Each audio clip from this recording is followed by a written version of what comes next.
Hi everybody, it's You Had to Ask, the show where I answer your questions, and this week my first question comes from Patrick Dodds, who asks, Steve, needle in a haystack question. What are your favorite episodes, assuming you have any, of Star Trek Voyager and Star Trek Enterprise? I just had to ask. I have a few favorites, even though I'm not a fan of either show, particularly Voyager. I do think there were a handful of decent episodes from each show. My favorite Voyager episode was probably the first Q episode, the one where there was the other Q who wanted to commit suicide, and they had like a trial. It's weird how so many Star Trek episodes wind up being resolved with hearings or trials. You'd think that, with the entire galaxy to play with and characters in a basically a magic ship that can just fly anywhere they need to go, like that they would come up with something more compelling for their story than basically a courtroom drama. But nonetheless, this episode of Voyager wound up being sort of a weird kind of courtroom drama, and but it was a pretty good episode. It's one of Voyager's best episodes, I think. What was another good Voyager one? There was one of I remember Michael McKean playing like an evil clown on this alien planet who was like inside the dreams of these people who were in like a suspended animation state. I forget what it was called, but that was a pretty good one too. And my favorite Enterprise episode is actually the Borg episode, and I think it's a really great example of good storytelling and good execution overcoming a really, really terrible idea. Because obviously, look, Enterprise is supposed to be the prequel show. It's supposed to take place like 100 years or something before Captain Kirk, so clearly there should be no Borg anywhere in sight. The idea of doing a Borg episode for that show seems just asinine, and yet I think it was a really tense, really well-plotted, well-executed, really engaging episodes. I think that's probably my favorite Enterprise episode. Derek Swears a Lot Pratikers. Marvel did movies for the main characters, Iron Man, Hulk, Cap, with cameos by secondary characters, Black Widow, Hawkeye. How can DC catch up, and what main characters would make the best movies? Wonder Woman, Cyborg, Martian Manhunter. Well, the problem is that DC is trying to play catch-up. They shouldn't be doing that. They're chasing and they're copying, or if I wanted to be kind, emulating, rather than innovating and trying to plow their own field. That's the problem. That was one of the problems stylistically and tonally with Man of Steel, is that it felt like it was chasing the Avengers. It felt like an Avengers wannabe, or more broadly, a Marvel movie wannabe, rather than something that was trying to make a statement of its own and do its own thing. So I don't think they should try to catch up. I think they should do it their own way.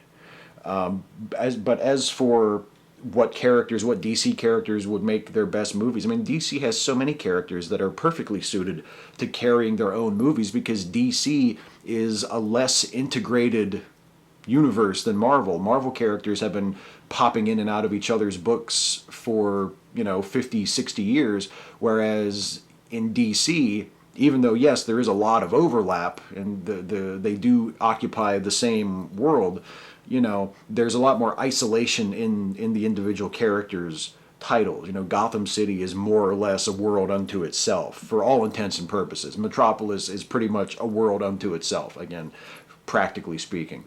So I mean, other than Superman and Batman, I mean, Wonder Woman, there's no reason why they shouldn't make a standalone Wonder Woman movie before they have her tagging along with Superman and Batman in the next Man of Steel movie. The Flash would make a great standalone movie.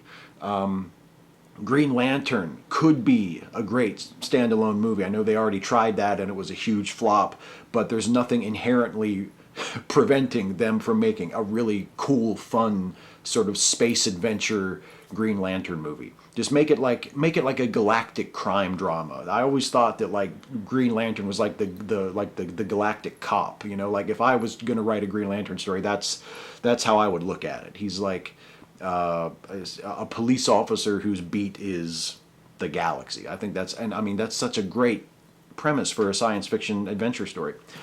So there are many possibilities. Green Arrow, would be a terrific movie. They just need to develop them properly. They need to give them to directors and screenwriters that know what to do and that are interested in telling their own stories. It's the same way they solve the creative problem with their comic books. Just give the characters, give the books to people who are interested in them, who have stories to tell, who have a point of view and a voice and things they want to do with these characters, and take the handcuffs off, and don't worry about making everything match up, and don't worry about building to some sort of big Avengers-like Justice League movie, because that's been done. Just let creative people have the characters and let them do what they want to do with it and see what happens. That's what DC and Warner Brothers, I think, should be doing with the Justice League characters. Let creative people have the characters and do their own thing, and then treat the Justice League movie as like a separate thing. And yeah, have the same versions of the character, have the same actors in it, that would be cool. But don't worry so much about having it all build so perfectly and have like a cinematic universe, because that's never been what DC has been about. That's a Marvel thing. Let Marvel have it. Marvel's great at it. Don't try to do that. Do your own thing. Warp Rules asked this a few weeks ago but got no answer, so trying again. What would be compelling evidence for the existence of something we could classify as a god? I can think of very compelling evidence for the existence of a higher intelligence somewhere out there. For example, a correct answer to something like, give me a proof of the Riemann hypothesis, which I could then have the mathematical community verify. But how could I know where that evidence came from? How could I distinguish, for example, whether it came from a god or from advanced aliens from another star system, but which in themselves are fully naturalistic? I think any evidence I could propose would be vulnerable to that same possibility, that it could be evidence for the existence of a god, but it could also be evidence for the existence of just an incredibly advanced alien technology. It's hard to imagine anything that would be proof for one, but not possible proof for the other. And I think a lot of it sort of leads you to this quibbling over the definition of natural and supernatural. A lot of people say, even if you did have evidence suggesting the existence of a god, how could you call it then supernatural? Wouldn't we just take whatever phenomenon we discover through this evidence and fold that into our definition of the natural? If we could somehow empirically verify God, would he still be considered supernatural, or would he then just be part of an enlarged concept of the natural? And that's an interesting philosophical discussion. I don't think it has a lot of practical value. I have said before, just purely hypothetically, and I haven't really put a lot of thought into it, but thinking specifically of the Christian God, a good evidence to me would be if the Christian scripture actually was a supernatural book. Like if the Bible really did do the things and have the qualities that Christians pretend that it does, where it's not a matter of faith, it's not a matter of belief, it's not a matter of you see what you want to see or you hear the voice of God. I'm talking about a book. Let's say the Bible was a book that had been perfectly transmitted from generation to generation to generation, had no errors whatsoever, had no inconsistencies from one text to another, from one translation to another. How about a book that has, through some inexplicable mechanism, is impossible to incorrectly copy or inaccurately or misleadingly translate? Even if you try to do it on purpose, you just can't do it. It will always come out right. Or maybe a book that the copies of it can never be destroyed. You can take a copy of the Bible and throw it into the fire and it just will never burn. Something like that. Something that goes completely in the face of all of our expectations, of all of our intuitions, of all of our laws of physics and chemistry and nature, and just seems to be completely supernatural, and points, has a message and has contents, and seems to point us in the direction of not just a general God, but this specific God. When Christians say, because Christians in particular, and I guess religious folks in general, will make this argument, or they'll sort of throw down this challenge and say, well, you atheists, what would you accept as evidence? You say you want the evidence, but what would you accept? You would just poo-poo everything. I don't really know. I think something like the magic book that I just described, that certainly wouldn't be definitive, conclusive evidence that their God existed, but it would be a hell of a lot more than what we have now. And I think maybe that's a helpful way of approaching the question. Not so much what would you accept as conclusive proof, but it's very easy to imagine and propose hypothetical evidence that would suggest the existence of a God that would be far more persuasive and far more compelling than what we supposedly have now, according to Christians. The Bible Reloaded. If you were put in charge of the upcoming Batman versus Superman, what would the plot be? Well, the first thing I would do before I came up with a story for the movie, I would go to my studio's lawyers and I would ask them to come up with a story for why we're legally allowed to fire Zack Snyder and David Goyer from the project. And then I would hire other people that I have more confidence in who I think are capable of writing and directing a compelling, artful film about these characters. I don't know. To me, if I was put in charge of the next Superman movie, my number one goal, assuming that, it has to be a sequel to Man of Steel and pick up where that movie left off, my number one goal for that movie would be to rehabilitate Superman from the state that he was left at the end of Man of Steel.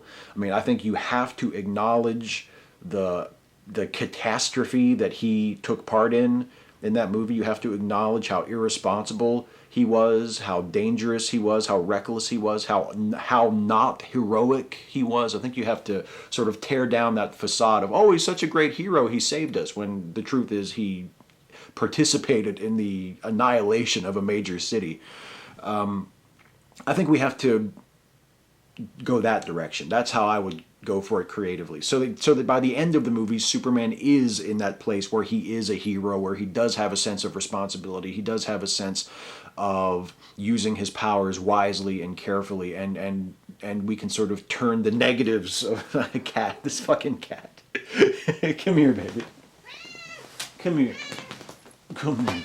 She just scared the shit out of me. She poked me on the arm with her paw. I had no idea she was there. What are you doing, Audikins? Did you want Papa's attention? What would you do for the new Superman movie? What would you do? What would be your idea? Huh? You don't know? I'll tell you what. I would, and maybe you could use Batman in that way if you insist on having Batman in it. Okay, go ahead. Get down. Maybe you can use Batman as sort of the guy who can sort of swoop in and tell Superman how much he fucked up. I also think it would be intriguing if Lex Luthor used the carnage caused by Superman and Man of Steel to sort of build up his own image. Lex can come in and he can be the hero. He can be the guy who cleans up after Superman.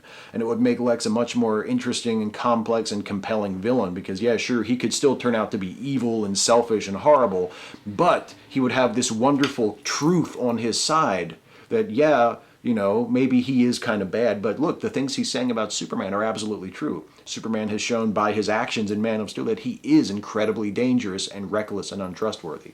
So I think I would have to do something like that. I couldn't just go on pretending that Man of Steel was, that everything was exactly the way the filmmakers of that movie pretended that it was. I would have to acknowledge what I see as what would be the reality of the state of that world after the events of that movie, and sort of knock Superman off of that sort of smug position he was in at the end of Man of Steel, where he goes from making out with Lois Lane in the crater that is the remains of Metropolis to knocking government satellites out of the sky and saying, oh, you guys have to let me do it my way. Really have to wipe that fucking smug grin off his face, because by the end of that movie, he's such an asshole. But we're supposed to think that he's such a hero. You really have to undo that, I think. So that would be the mission of Man of Steel 2 if I was in charge of it. Dylan Olmstead. I stated in my previous question that I was a theater major, but I am more specifically somebody who does musicals, a singer, actor, mover, in that order. As this is what I do, I find it a little disheartening for you to just state outright that musicals are a bad means of storytelling, as in my mind, the musical numbers are kind of like action scenes in other movies. The motivations have reached a point wherein talking is no longer enough. Like in action scenes, they can be brilliant ways of showing off what a character can do or how they think and can move the plot forward in a more emotionally involving way than through dialogue alone. But they can also be totally pointless or even just go on for too long in the hands of somebody who doesn't know what they're doing. So now that I've ranted about why I think musicals are worthwhile as a storytelling medium, here's my question. How can you write off musicals as a storytelling medium, but embrace something that can be just as inane and show-offy like wrestling? Oh, touche. You hit me right where it hurts with the wrestling question. You know, I wouldn't say that I completely write off musicals as a form. I would just say that I happen to not like most of the musicals that I've seen. I have seen musicals that I have enjoyed. Not very many, but there have been a few. And a lot of the ones that I have enjoyed, I've enjoyed due to the rule of funny, which basically trumps everything for me. Even if it's in a form that I absolutely am bored by or can't be bothered with any other time. If something is funny, then it wins me over. And I just get it and I embrace it and I love it. So I don't hate all musicals. I do think that musical numbers are not a good way to tell a story. And I actually think your action scene analogy is really good. And I would say that long, tedious action scenes are exactly the same as you say. You know, in the wrong hands, they're just as bad as musical numbers in that way. I mean, I'm not saying that musicals are uniquely a bad genre. They just happen to be a genre that, for the most part, I don't enjoy. I don't tend to care for the music. I think, again, this is generalizing. Not all musicals are the same. Not all musicals have the same style of music. But the sort of modern Broadway style that a lot of big musicals have, I just don't like that music. And I don't like music that is there to move a plot forward. There's just something about that just isn't compelling to me. I just don't like it. And usually the dance numbers just seem random and just there to sort of fill time or to have the dancers show off what they can do, which is often very impressive, but just doesn't move the story forward. I mean, it's not that there aren't incredibly talented, versatile performers involved in musical theater and musical film. They're incredibly talented people that can sing and dance and do things I could never do. I just don't think that it ends up telling a good story. In most cases. Again, there are exceptions. As for pro wrestling, you're absolutely right. Wrestling is incredibly stupid.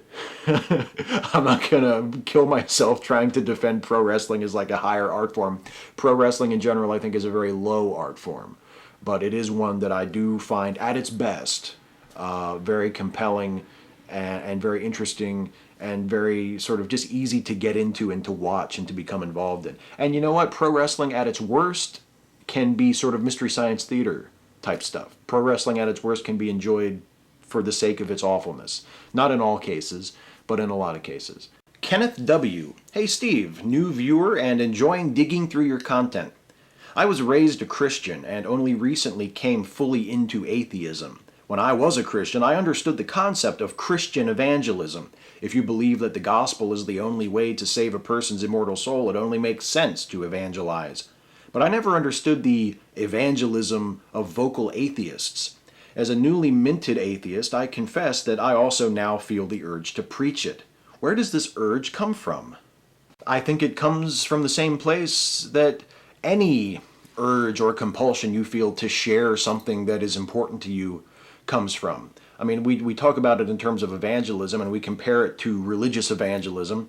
But, you know, in a way, being an atheist and enjoying talking about it with people and wanting to share it with people and all of these sort of associated things that are compatible with atheism and that atheism and a naturalistic worldview kind of open up to you, like love of science and love of certain types of philosophy and just, you know, you just want to share it with people. If you get interested in it, if you think it's important, if you think it's interesting, if you think it works and it opens up a new way of looking at the world that is better and more interesting and more beautiful and more wonderful, you want to show it. You want to share it. You want to tell people about it. And you know, I just think it's a natural impulse. I mean, if you see a great film, don't you want to tell people about it? That, in a small way, is the same sort of thing as, you know, you become an atheist, and maybe in addition to becoming an atheist, you also, like has happened in my case, you become interested in cosmology and astronomy. You become just amazed and awestruck by the majesty of the universe, and you become so taken with the idea that you are not just a citizen of the universe, but you're a part of the universe. You're a part of the universe, just the same as the stars and the galaxies. And you just want to share that with people. You think that's really cool. You think that's a wonderful fact of life, an astonishing fact that you can share with people, and maybe they'll be just as amazed by it as you are.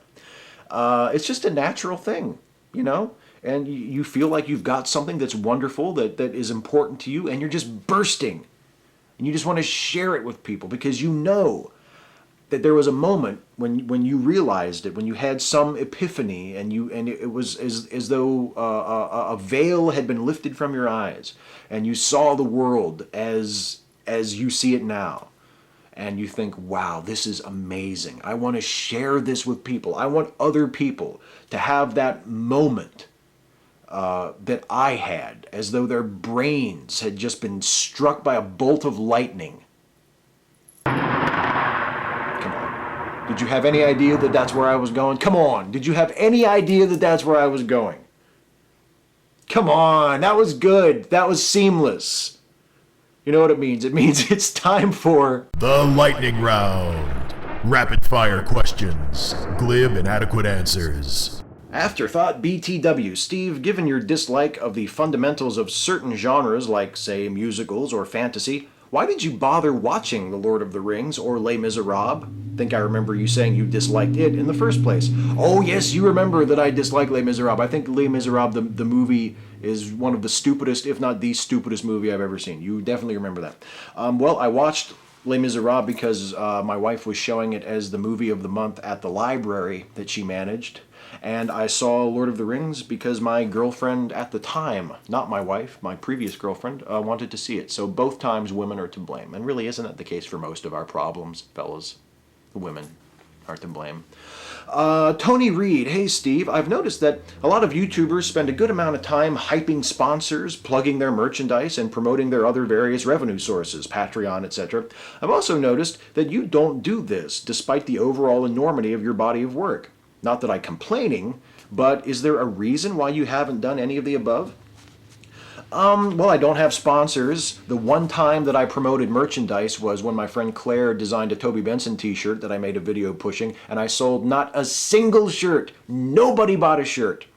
And I didn't take that bitterly. I took that as a message. Okay, you guys aren't interested in merch. Cool, message received. So, you know, for whatever reason, my viewers, you guys, my audience, my subscribers are just not that into buying Steve merchandise. I completely understand. It's totally cool.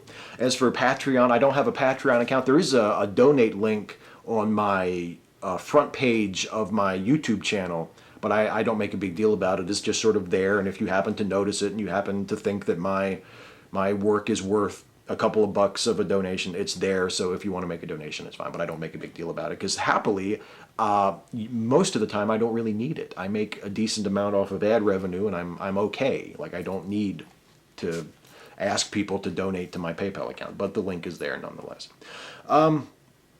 Captain Andy, that was a little long for a lightning round question, wasn't it? For a lightning round answer. I need to keep these glib and unsatisfying, inadequate, and also I need to cut out all these crazy, pointless, rambling interstitial bits. Don't you think? Captain Andy, what is your opinion of exercise? I think exercise is fine. I should probably do it more. Louis Ing 114. If you were abducted by aliens, what would be your escape plan? Sneak your way out? Negotiation? Not escape at all and try to be friends with them instead? I think I would probably sleep my way up the hierarchy of the spaceship until I get to be in sort of like a semi-command, sort of trusted, maybe like the most trusted slave position, you know what I mean? Like the chief concubine to the captain of the alien ship. And then, you know, one time we'd be like, you know, stopping at some intergalactic gas station to tank up, and I'll be like, oh hey, yeah, you know what? I forgot I left my wallet on the counter. Could one of you guys just run in and get it for me? I'm just really tired. And then when like the pilot goes in to get my wallet, I'll like push everybody else out of the room, and I'll start the spaceship up, and I'll just like fly back to Earth. That's my plan.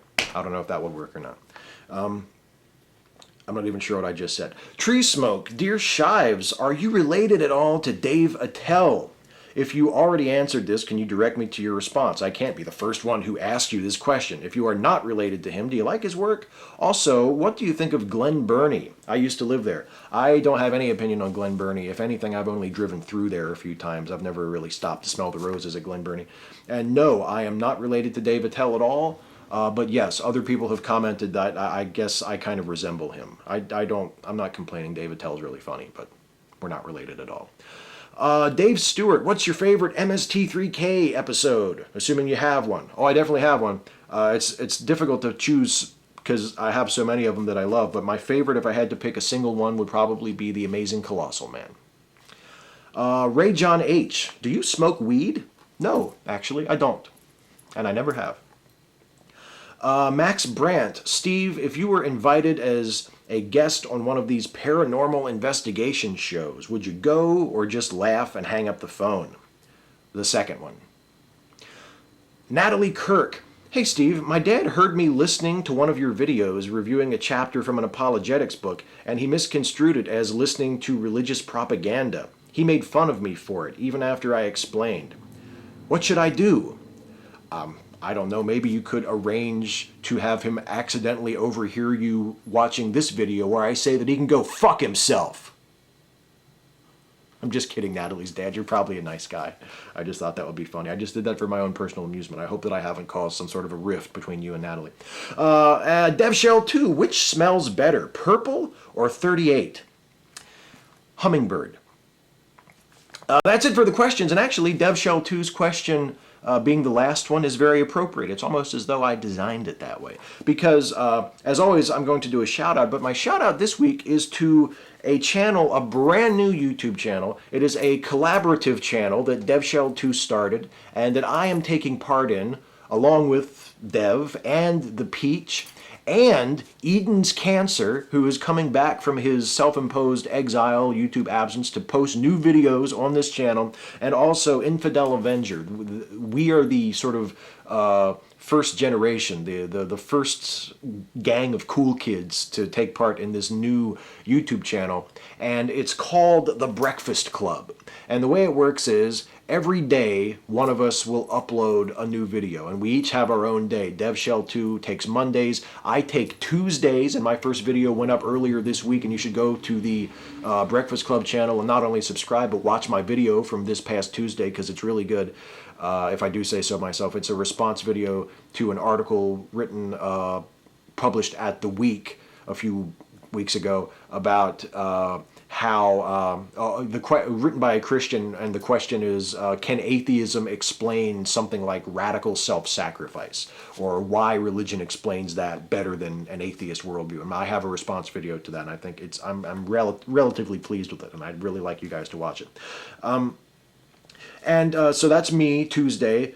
Friday will be Eden's Cancer's day. Saturday will be the Peaches Day, and Sunday will be Infidel Avengers Day. So on those days, every week, we will upload a brand new short 5-minute or less video. It'll be all sorts of subjects, all sorts of styles. We'll be interacting with each other. We'll be doing things that maybe we wouldn't ordinarily do on our main channels.